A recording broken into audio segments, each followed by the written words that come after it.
silver. That's my first turn. I have a D20 right here, everybody. So, what am I gonna get? I'm gonna get a Wabbit-Poey. yeah. All right. Yeah. Let's do a silver. The more I look at the our marriage thread, the more I actually think it balances my asshole. Well, that's good because am I the asshole is it's very familial and marital. So when you need a chill pill from that, you go to the r/marriage thread. Well, good. A lot of them are really cute and wholesome. I mean, there's some ones where they're like, That'll be on turn 4. Okay. my wife wants me for a job and I do not. The kind of, the ones that I know are just going to be a treasure trove of like contradictions in the comments. But it's very interesting. Oh, I got a witch. 2, 3, 4, 5, 6. Go! I'm almost out of my squeezable candy. Yeah, we went to an arcade last night, and there's squeezable sour candy, and it reminds me of a question I was thinking about earlier. By the way, what do you call the '90s, 2000s? Like, what do you call like the mid '90s? The mid '90s. No, but like how like people say, like in terms of like an antiquarian time period, like how people say that like the 50s and 60s and 40s were like vintage, the 80s were retro. It's like what do you call what sort of like medieval label would you throw on to like the mid '90s? Like with Goosebumps and Full House and Magic School Bus and I would just call it the '90s. Like, it's or the or 90s. specifically like but not the '90s though. Like I don't mean to encompass like Nirvana and stuff. I more so mean like the early 2000s. Yeah, like, that's what it is. It's the early 2000s. Yeah, Like, to the younger like that generation. Hangover crossover from like the 90s into the 2000s, from like the retro of the 80s that then becomes like the Dragonlance cartoon and like Winx Club and Magic School Well, Bus the and thing Treehouse Kids. is, like, that's its distinction. That's its label. Yeah. Because to the younger generation, like to my, cousins, to my younger cousins, it is vintage. It is retro. It is, because it's older than them. So they do call 90s things retro, and they do think, they're like, it is old. Because, they weren't around. Like, early 2000s is old to them. It's retro. It's making a trend back. So it's quite interesting, Whereas, like, it's... Yo, they still fuck your use witch. they still use those labels. Yeah. It's just different generations use them.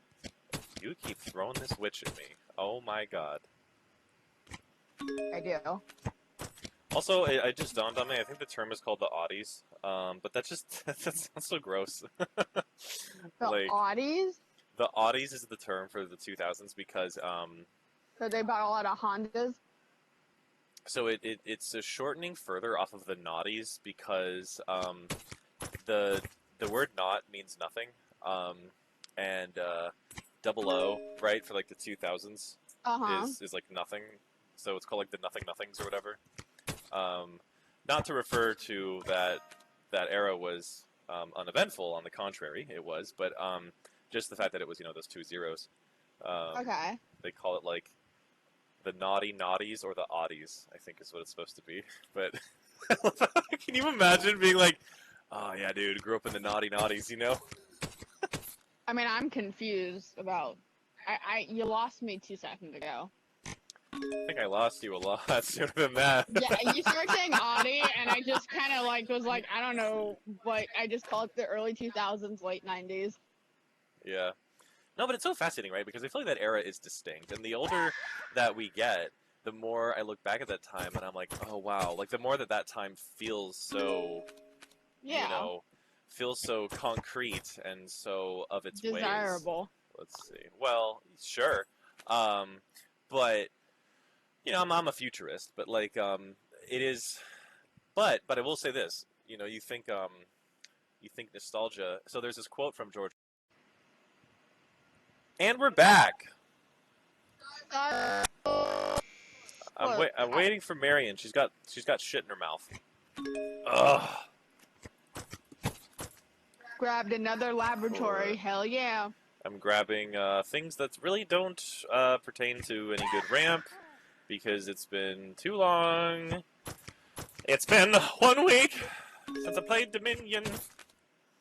It's been 3 years. Smithy draws 3 cards. I'll get that. Yeah. Yeah. So we were talking about.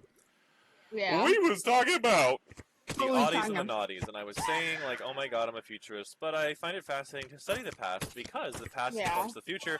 Because there's this quote from fucking George Orwell, and I know, Lamau, what a cliche, but it says, who controls the past controls the future, and who controls the present controls the past, right?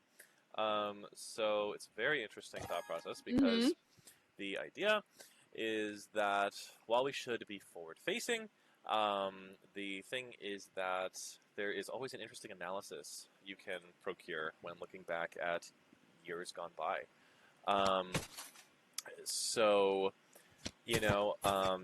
And I think looking at the oddies and the naughties, as it's called according to Google, which you dispute. I just call it what it is. Late 90s, early 2000s. I just call it what it is! You know what? But it's so funny because I can remember this era, was so distinct for, we'll say kind of like the dawn of anime in ways that many people understand it today. With like, Yu-Gi-Oh! And One Piece and like Sonic X and like Pokemon, and like Sailor Moon, as well as an interesting canon of like children's books and cartoons as well, of the Western variety, such as the Treehouse Club, the Magic School Bus. There was something called like the Treehouse Kids or something, and Boxcar Children, and these are of course interesting. I feel like these are heavily informed and inspired by like the Nancy Drew books from like the 30s. Yeah. But let's see, 2, 3, 4, 5. If you could say, what defines the oddies to you in terms of like, oh, and like I feel like, but here's the interesting thing too. I feel like the oddies were also futuristic in of themselves in this kind of retro hangover way, because retro was like futuristic, right? It was all like, that sort of like 80s goth pop and going to the arcade. Or Afrofuturism. What? Astrofuturism?